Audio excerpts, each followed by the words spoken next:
हाँ तो प्यारे बच्चों, कैसे हो आप सब। मैं मिशन टू वाले सर आप सभी का स्वागत करते हैं इस यूट्यूब चैनल मिशन टू पर। तो आज हम क्लास 10th का मैट्रिक बोर्ड परीक्षा 2025 के लिए क्लास 10th का सामाजिक विज्ञान, जी हाँ, सोशल साइंस के 10 मोस्ट वेरी वेरी इंपॉर्टेंट सवालों को इस वीडियो में करवाने वाले हैं, जो कि काफ़ी फेमस सवाल है, काफ़ी ज़्यादा इंपॉर्टेंट है आपके एग्जाम के लिए। ठीक है, इसमें आप लोग को जितने भी क्वेश्चन 10 सवाल को करवाने वाले बच्चों, जो कि काफ़ी फेमस है, मोस्ट इंपॉर्टेंट है, कई बार आपके एग्जाम में पूछे गए हैं, तो आने वाले एग्जाम के लिए भी काफी चांसेस बनते हैं कि यहां से सवाल जरूर बनेंगे। यहां पे आप लोगों को हम जो 10 सवाल आपको करवाने वाले बच्चों, ये आपके सब्जेक्टिव सवाल। काफी बच्चे कमेंट भी कर रहे थे कि सर 2025 मैट्रिक बोर्ड परीक्षा 2025 के लिए सामाजिक विज्ञान के सब्जेक्टिव सवालों का प्रैक्टिस करवा दीजिए। तो मैं बच्चों आप लोगों को सारे सवाल को धीरे धीरे बताना स्टार्ट करूंगा, और सभी सवालों को आज हम 10 सवाल को करवाएंगे, तो 10 सवाल को आप लोग अच्छे से समझने का प्रयास करना। आइए शुरू करते हैं। देखिए यहाँ पे अगर देखें बच्चों, तो आप लोगों को पता है कि 1 से लेके 30 तक का आपका ऑब्जेक्टिव सवाल पूछने वाला है। उसके बाद 31 से लेके 52 तक का आपका सब्जेक्टिव सवाल रहेगा, जिसमें से 31 से 52 में से अति लघु उत्तर प्रश्न, दीर्घ लघु उत्तर और उसके बाद दीर्घ उत्तर। ठीक है, तो ये 3 तरीके का प्रश्न रहेगा, जिसमें 2 मार्क्स से प्रश्न, 3 मार्क्स के और 5 मार्क्स के। तो इस वीडियो में हम आप लोग को तीनों टाइप का क्वेश्चन बताएंगे, जो कि 2 मार्क्स का भी होगा, 3 मार्क्स का भी होगा और 5 मार्क्स का भी होगा। इसमें हम आपको टोटल 10 क्वेश्चन करवाने वाले बच्चों, तो आप इस वीडियो को शुरू से लेकर अंत तक देखिएगा और समझने का प्रयास कीजिएगा। देखिए, इस सोशल साइंस में आप जितना समझोगे बच्चों, उतना बेहतर होगा, क्योंकि सभी चीज़ों को याद करना पॉसिबल नहीं हो पाता है। तो कुछ चीज़ें हमारी बताई गई वो भी आप लोग का एग्जाम में याद रह सकता है। इसीलिए आप सभी प्रश्नों को अच्छे से देखने का प्रयास करना, समझने का प्रयास करना। क्या है सवाल 31 नंबर पे, उदारवाद का क्या अर्थ है। ठीक है, उदारवाद का क्या अर्थ है। इंग्लिश वाले बच्चे ध्यान देंगे क्वेश्चन पे कि what is the meaning of liberalisation. ठीक है, तो यहां पे देखिए उदारवाद क्या होता है, समझिए। उदारवाद का अर्थ है खुले विचारों वाला होना। इसका अर्थ क्या है? खुले विचारों वाला होना और व्यक्ति की आजादी का सम्मान करना, है ना। उदारवादी लोग चाहते हैं कि हर व्यक्ति को अपनी इच्छा से जीने की आजादी हो, बिना किसी दबाव या बाधा के। वे चाहते हैं कि वे सभी लोगों को समान अधिकार मिले, और चाहे उनका धर्म किसी भी जाति या रंग का हो। ठीक है, तो उदारवादी का मतलब यही होता है, खुले विचार वाला होना। ठीक है, खुले विचार वाला होना। ठीक है, और व्यक्तियों को सम्मान करना, है ना, व्यक्ति की जो आज़ादी है उसका सम्मान करना, फ्रीडम का, है ना। और हर व्यक्ति का, उदारवादी लोग वैसे लोग होते हैं जिनकी हर लोगों की इच्छा होती है कि जो भी लोग हो वो आज़ादी हो, आज़ाद हो, और बिना किसी दबाव बाधा के वे रह सके, है ना, और उसको समान अधिकार मिले, है ना। जितने भी, चाहे वो किसी भी लिंग का हो, किसी भी जाति का हो, किसी भी धर्म का हो, या कोई भी रंग का हो, गोरा काला कोई भी हो। ठीक है, उनको समान अधिकार मिले। उसके बाद देखिए यहाँ पे, अगर आपके 2 मार्क्स का सवाल रहता है बच्चों, तो यहाँ से यहीं तक आप लोग को लिखना है, इसके बाद आप लोग को नहीं लिखना है। अगर आपके 3 मार्क्स का या 5 मार्क्स का है, तो आपको यहाँ तक लिखना है। उसके बाद आप लिखेंगे उदारवाद लोग स्वतंत्र का समर्थन करते हैं। बिल्कुल, उदारवाद क्या चाहते हैं? आज़ादी चाहते हैं, है ना। उदारवाद लोग जो है स्वतंत्रता का समर्थन करते हैं, लोकतंत्र का समर्थन करते हैं। जहां सरकार का चुनाव जनता करती है, बिल्कुल, हमारे भारत क्या है? लोकतंत्र है। और यहाँ पे क्या होती है, हमारी सरकार को कौन चुनाव करते हैं, कौन चयन करता है? तो हम जनता करते हैं, और जनता के हितों का ध्यान रखा जाता है। वे मानते हैं कि सरकार को लोगों की सहमति से ही चलनी चाहिए, और लोगों के अधिकारों का हनन नहीं करना चाहिए। ठीक है, तो उदारवाद लोग क्या करते हैं? स्वतंत्र लोकतंत्र को समर्थन करते हैं। और जहां पे क्या होता है कि सरकार का चुनाव जनता करती है, और जो सरकार है वो जनता के हित में काम करे, है ना, जनता के हित में करे, काम करे, उसके अधिकारों का हनन नहीं करे। तो यही था आप लोग का उदारवाद का अर्थ। मुझे आशा है कि आपको आज से उदारवाद अब तकलीफ नहीं हो देगा, और आप समझ गए होंगे क्या कहना चाह रहा है। अब अगला सवाल देखेंगे, गिरमिटिया मजदूर कौन है। ठीक है, गिरमिटिया जो मजदूर है, गिरमिटिया लेबर, ये कौन है? तो औपनिवेशिक शासन के दौरान, है ना, जब हमारे भारत में जब अंग्रेजी का शासन था, अंग्रेजों का शासन था। औपनिवेशिक शासन का मतलब वही होता है, अंग्रेजों का शासन, है ना। तो औपनिवेशिक शासन के दौरान बहुत सारे लोगों को काम करने के लिए फिजी, गुयाना, वेस्ट इंडीज आदि स्थानों पर ले जाया गया था, है ना, मतलब आउट ऑफ कंट्री ले जाया गया था, है ना। औपनिवेशिक शासन जब हमारे भारत पे चल रही थी, तब बहुत सारे लोगों को, बहुत सारे लेबर को क्या किया गया था? फिजी, गुयाना, वेस्ट इंडीज आदि स्थानों पर क्या किया गया? ले जाया गया था। ठीक है, जिन्हें बाद में गिरमिटिया कहे जाने लगे। अब यही लोगों को क्या है, उस जगह पे गिरमिटिया कहने लगे। है ना, उस जगह पे क्या कहने लगे, गिरमिटिया कहने लगे। जैसे अभी हम लोग लेबर को क्या कहते हैं, लेडीज जो लेबर होती है उसको हम लोग रेजी कहते हैं, और क्या क्या कहते हैं, हर जगह पे अलग अलग नाम होती है। तो यहाँ पे वहाँ पे क्या कहा जाता था, गिरमिटिया कहने लगा। उन्हें एक अनुबंध के तहत विदेश में ले जाया जाता था। मतलब कि ये जितने भी लेबर होते थे, इन्हें जो है वेस्ट इंडीज, फिजी, गुयाना, जहां पर ले जाया जाता था, विदेशों में चलाया जाता, तो एक अनुबंध पे, एक कॉन्ट्रैक्ट पे ले जाया जाता था। ठीक है। बाद में इसी अनुबंध को मजदूर गिरमिट कहने लगे, जिसे आगे चलकर इन मजदूरों को गिरमिटिया मजदूर कहा जाने लगा। ठीक है, क्योंकि ये जो मजदूर थे, ये क्या हुआ था, अनुबंध पर विदेश ले जाया जाता था वहां पर। ठीक है, अनुबंध यानी कि वही कॉन्ट्रैक्ट पर ले जाया जाता था। यही है आपका गिरमिटिया मजदूर। तो आप क्या लिखोगे, मैं एक बार इसको समझा देता हूं ऑन लैंग्वेज में, अपने लैंग्वेज में। देखो, औपनिवेशिक शासन के दौरान जो है बहुत सारे लोगों को काम करने के लिए क्या है कि विदेश ले जाया जाता था, फिजी, गुयाना, वेस्ट इंडीज वगैरह पर स्थानों पर ले जाया जाता था, जिन्हें बाद में क्या बोले लगे, उन्हें गिरमिट कहे जाने लगे। और जितने भी यहाँ पे मजदूर थे, उन्हें एक कॉन्ट्रैक्ट पे, एक अनुबंध पे विदेश ले जाया जाता था, और इन्हीं कॉन्ट्रैक्ट मजदूर को फिर गिरमिट कहने लगे, और बाद में इसी को क्या है, गिरमिटिया मजदूर कहने लगे। ठीक है, तो ऐसे आप लोग को लिख देना है मेरे बच्चे। आगे देखते हैं हम लोग, बहुउद्देश्य नदी परियोजना से होने के या दो हानियां को लिखें। ठीक है, तो बहुउद्देश्य परियोजना से होने से दो हानियां क्या क्या है वो आपको बताना है। देखो, बहुउद्देश्य जो परियोजना है मेरे बच्चे, ये आप लोग का है ना, मतलब कि ज्यादा लाभ है और हानियां थोड़ा कम है। ठीक है, तो सबसे पहले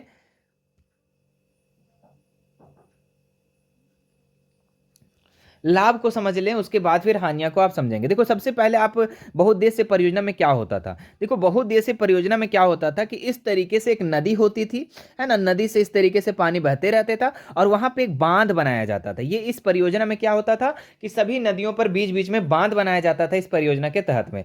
अब इस परियोजना में ये बांध जो बनाया जाता था, इससे क्या लाभ हो सकता है भाई, और क्या हानि हो सकता है, तो आप अपने लैंग्वेज में, आप अपना सोचकर, अपने थिंकिंग के अनुसार सोच करके बताओ कि ये इस बांध से क्या लाभ हो सकता था। अभी हम हानि के बारे में बात करेंगे। देखो, हम आप लोगों को जो भी पढ़ा रहे हैं मेरे बच्चे, आपको हम आपके दिमाग में तर्क वितर्क करने की शक्ति को डाल रहे हैं, है ना, आप समझो बात को। ऐसा नहीं कि सिर्फ रटना है, क्योंकि देखो सोशल साइंस है बाबू, ज्यादा ज्यादा लंबा लंबा इसका आंसर होता है। अब उतना सभी चीजों को रटोगे तो कैसे होगा। ठीक है, तो आप समझो कि इसमें जो है, इस बांध में अगर हम देखें तो क्या लाभ हो सकता है। तो सबसे पहला, ये पानी बहाव को रोकता है, बिल्कुल, मतलब बाढ़ आने से रोकता है, ये पानी के बहाव को रोकता है, मिट्टी के कटाव को रोकता है। और अपने मन से सोचो कि इसमें क्या क्या लाभ हो सकता है। यहां अगर हम बांध बनाते हैं तो बिजली उत्पादन भी किया जा सकता है भाई, तो इतने सारे लाभ हैं। अब इसके हानियां क्या क्या हो सकते हैं, आइए हम यहां पे बताते हैं आप लोगों को। देखो, हानियां क्या क्या है इसमें, कि बहुउद्देशीय परियोजना से होने वाली हानियां। देखो, तीन हानियां को हमने लिखा है यहां पर। सबसे पहला, नदियों के प्राकृतिक बहाव पे बाधा डालती है। बिल्कुल, नदी जिस स्पीड में आती है, नदी की पानी जिस स्पीड में आती है, तो उसकी बहाव पर क्या है, बाधा डालती है। बिल्कुल बाधा डालती है भाई। स्पीड यहाँ पे कितना स्पीड के स्पीड में चल रहा था, लेकिन यहाँ पे हम अगर बांध बना देते हैं तो क्या है, इसकी स्पीड में रुकावट आ जाएगी, बाधा आ जाएगी। पहला हानि। दूसरा हानि हम ये देखेंगे कि बाढ़ के मैदान में जलाशय बनाने से वहां की वनस्पति नष्ट हो जाती है। बिल्कुल हाँ, अगर मान लो यहाँ पे बांध बांध बन गया है, तो इसके आसपास में जितने भी यहाँ वनस्पति है, धीरे धीरे ये पानी क्या है, ऊपर की तरफ आने लगेगा, क्योंकि रुकावट आ गया ना यहाँ पर, तो पानी की जो फैलाव है वो बढ़ जाएगा, और इससे वनस्पति भी नष्ट हो सकती है। तो ये दूसरा हानि हो गया, है ना। और इसकी उपजाऊ मिट्टी भी जलाशय में चली जाती है। मतलब कि देखो, अब देखो एक चीज देखो, यहाँ पे नदी कितना पतला था, लेकिन यहाँ पे रुकावट के कारण क्या हुआ, नदी चौड़ा हो गया, तो जिसके कारण मिट्टी का कटाव भी हुआ यहाँ पर, है ना, मिट्टी का जो उपजाऊ मिट्टी है वो भी खत्म हो गया। तीसरा क्या हानि हो सकता है, बांधों के कारण वहां के अस्थायी निवासियों की आजीविका छिन जाती है। बिल्कुल हाँ, बांध अगर यहाँ पे बन जाता है तो इनके आसपास रहने वाले जो घर वगैरह हैं, उनकी जो आजीविका है, निवासी, वो छिन जाती है। तो इस तरीके से आप लोग आंसर लिखोगे मेरे बच्चे, तो आप लोग का एक भी नंबर नहीं कटेगा। और उन लैंग्वेज में लिखने का प्रयास करो।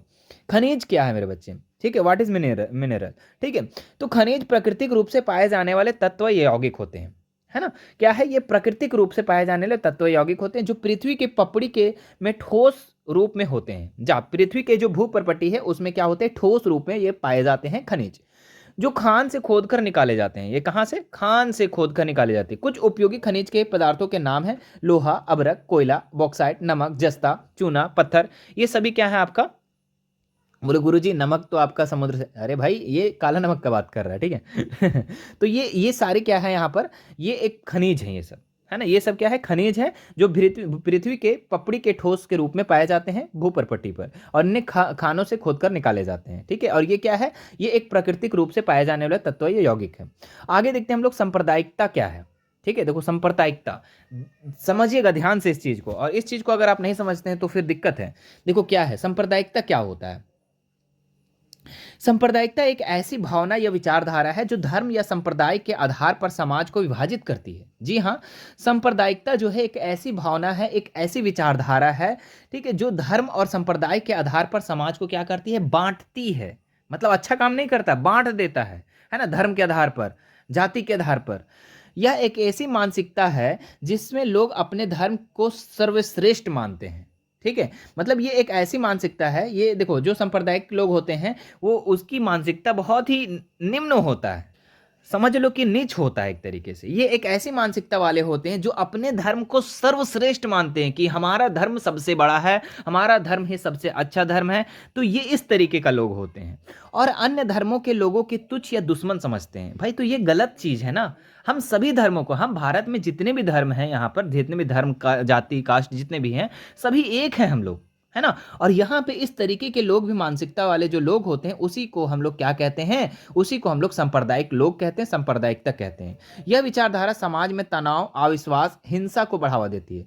तो हमारे भारत में, हमारे देश में अगर इस तरीके के विचारधारा के अगर लोग रहते हैं तो यहाँ पे तनाव उत्पन्न होगा, अविश्वास उत्पन्न होगा, एक दूसरे के प्रति हम लोग नफरत की भावना रखेंगे, हिंसा को बढ़ावा मिलेगा, है ना। तो ये सांप्रदायिकता का मतलब होता है। बात समझ में आ गया। एक बार फिर से पढ़ते हैं और आप लोग इसको याद कर लेंगे। सांप्रदायिकता एक ऐसी भावनाई विचारधारा है जो धर्म या संप्रदाय के आधार पर समाज को क्या करती है, विभाजित करती है, बांटती है।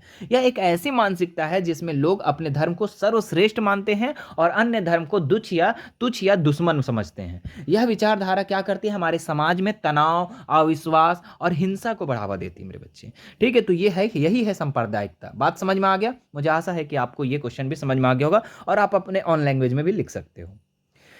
36 नंबर समझते हैं हम लोग, क्या है क्वेश्चन, कि नारीवादी आंदोलन से क्या समझते हैं, है ना। नारीवादी आंदोलन क्या है, देखो देखो नारीवादी आंदोलन, देखो आंदोलन तो समझ ही में आ रहा है, ठीक है, आंदोलन करना।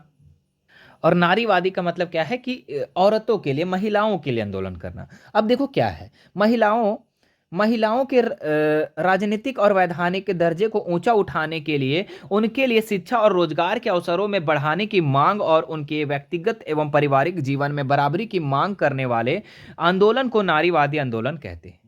मतलब कि नारीवादी आंदोलन एक ऐसा आंदोलन है जिसमें महिलाओं को राजनीतिक तौर पर, वैधानिक तौर पर ऊंचा उठाने के लिए, चाहे वो शिक्षा के क्षेत्र में हो, चाहे वो रोजगार के क्षेत्र में हो, उनके अवसरों को, उनके अपॉर्चुनिटी को बढ़ाने के लिए, मांग करने के लिए जो व्यक्तिगत या फिर सामूहिक जो आंदोलन होता है, उसी को हम लोग क्या कहते हैं, नारीवादी आंदोलन कहते हैं, ठीक है।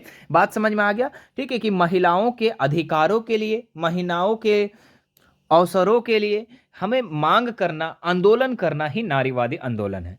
इसे महिला आंदोलन के नाम से भी जाना जाता है, यह भी आप याद रखेंगे। आगे बढ़ते हैं नेक्स्ट सवाल पे, साक्षरता दर को परिभाषित करें। साक्षरता दर क्या होता है, ठीक है, डिफाइन लिटरेसी रेट, है ना। किसी देश अथवा राज्य की साक्षरता दर वहां के कुल लोग की जनसंख्या तथा पढ़े लिखे लोग का अनुपात को कहा जाता है। मतलब कि साक्षरता दर किसको कहते हैं, वहां के जो लोगों की जो जनसंख्या है उसमें पढ़े लिखे लोगों की जो अनुपात है, उसी को हम लोग क्या कहते हैं, साक्षरता दर कहते हैं। अधिकांश यह प्रतिशत में दर्शाया जाता है, परंतु कभी कभी इसे प्रति कोटि के रूप में भी दिखाया जाता है, ठीक है। तो यही है आपका साक्षरता दर। आगे बढ़ते हैं हम लोग नेक्स्ट, यहाँ पर विश्व व्यापार संगठन यानी कि WTO के किन्हीं दो कार्यों को लिखे, यानी वर्ल्ड ट्रेड ऑर्गेनाइजेशन जो है बच्चे, ठीक है, विश्व व्यापार संगठन जो है, इसके क्या क्या कार्य है ये आपको पूछ रहा है, ठीक है। तो यहाँ पे 2 कार्य को लिखा है, हमने 3 कार्य को यहाँ पे लिख करके बताया है, ठीक है। देखो क्या है कि अंतर्राष्ट्रीय व्यापार को बढ़ावा देना। जो WTO है बच्चों, वर्ल्ड ट्रेड ऑर्गेनाइजेशन, ये अंतर्राष्ट्रीय व्यापार को बढ़ावा देती है। यानी कि अगर एक देश में व्यापार चल रहा है तो वो भाई अगले देश में भी, दूसरे देश में भी व्यापार कर सकती है, ये उनको बढ़ावा देती है। अंतर्राष्ट्रीय व्यापार करो, है ना, ऐसा नहीं कि सिर्फ अपने भारत में व्यापार करो, अंतर्राष्ट्रीय व्यापार करो। अंतर्राष्ट्रीय व्यापार हेतु नियमों को निर्धारण, उसे लागू करना।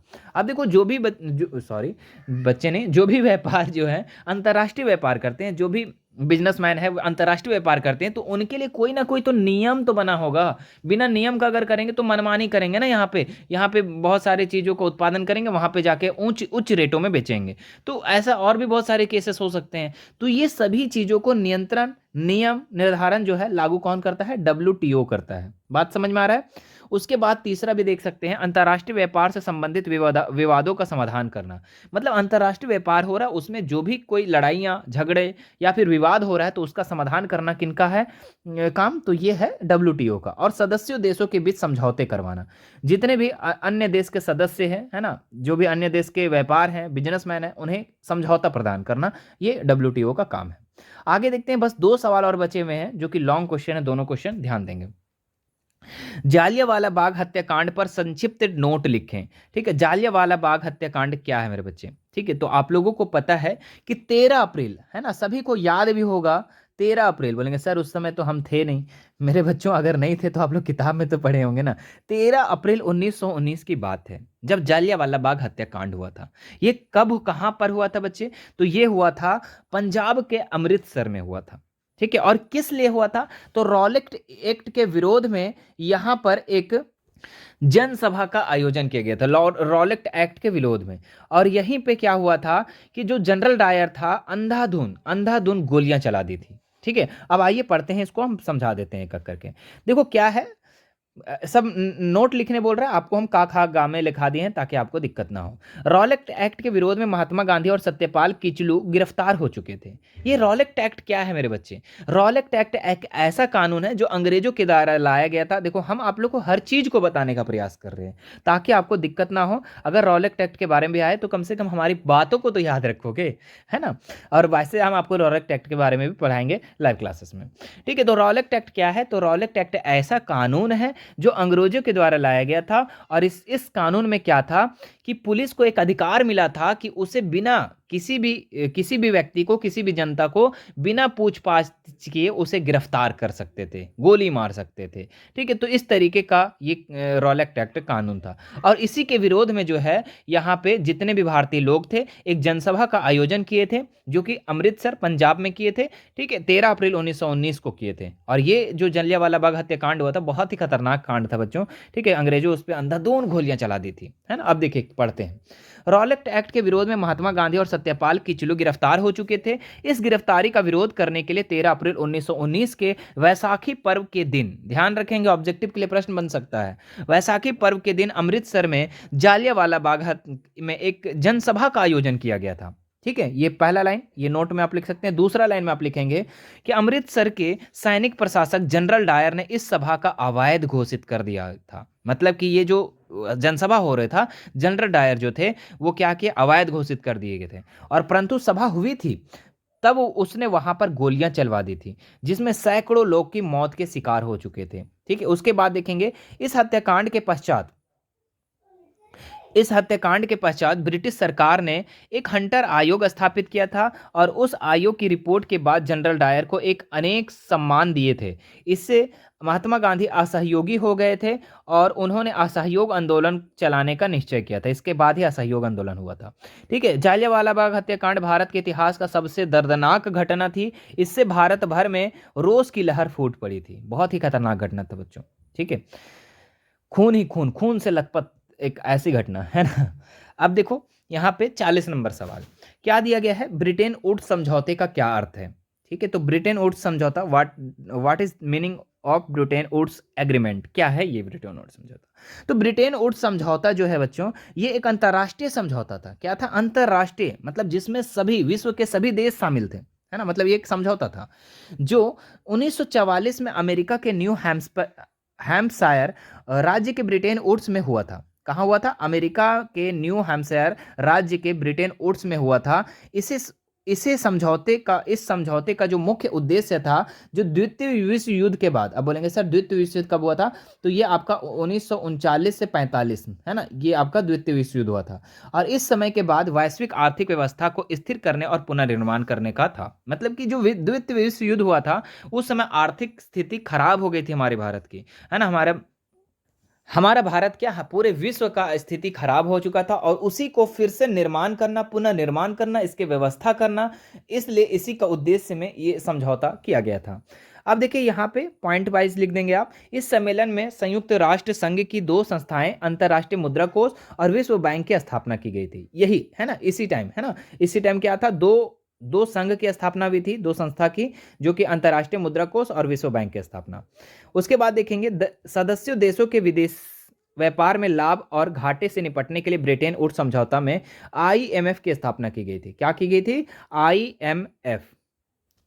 इसी का बात हो रहा है बच्चों यहाँ पर अंतर्राष्ट्रीय मुद्रा कोष का, है ना। आईएमएफ का फुल फॉर्म भी आप लोग ध्यान रखेंगे क्योंकि ऑब्जेक्टिव में प्रश्न बन सकता है। इंटरनेशनल मॉनेटरी फंड, है ना, अंतर्राष्ट्रीय मुद्रा कोष। उसके बाद देख सकते हैं द्वितीय युद्ध के बाद, विश्व युद्ध के बाद पुनर्निर्माण के लिए पैसे का इंतजाम करने के वास्ते आईबीआरडी का गठन किया गया, जिसे विश्व बैंक भी कहते हैं। आईबीआरडी जो है इसका फुल फॉर्म है इंटरनेशनल बैंक ऑफ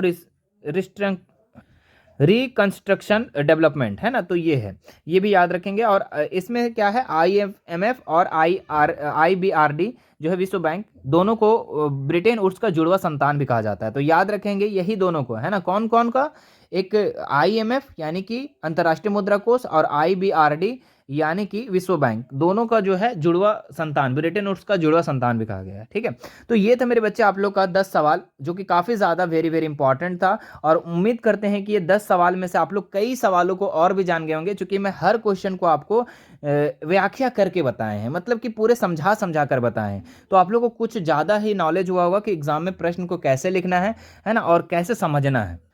मुझे आशा है मेरे बच्चे कि आपको ये वीडियो पसंद आया होगा। और हाँ, इससे पहले मैं बता दूं कि हमारा एप्लीकेशन जो है उसमें जो है मैथ और साइंस की पूरे क्लासेस हो चुकी है। अगर आपको कोई भी दिक्कत हो तो हमारा एप्लीकेशन को डाउनलोड कर सकते हैं और बहुत ही मिनिमम फी में आप लोग वहाँ पे कोर्सेज को ज्वाइन कर सकते हैं। ठीक है, बच्चे बहुत ही हज़ारों की संख्या में वहाँ पे पढ़ भी रहे हैं। और साथ ही साथ मेरे बच्चे जो पहले से ज्वाइन है, जो स्टार्टिंग तो अप्रैल से, मई जून से स्टार्ट हुआ था, तो उस टाइम से भी बच्चे पढ़ रहे हैं और आज से भी ज्वाइन करके बच्चे को जो भी दिक्कत हो रही है वहाँ से पढ़ रहे हैं। तो आप भी चाहते तो कर सकते हैं, कोई दिक्कत वाली बात नहीं है। और हाँ, इसी तरीके का आप लोग का वीडियो लाने के लिए आप हमें वीडियो को लाइक कर देंगे, है ना, और ज़्यादा से ज़्यादा इस वीडियो को शेयर कर देंगे। चलिए फिर आप लोगों से मिलते हैं नेक्स्ट वीडियो में। Thank you so much.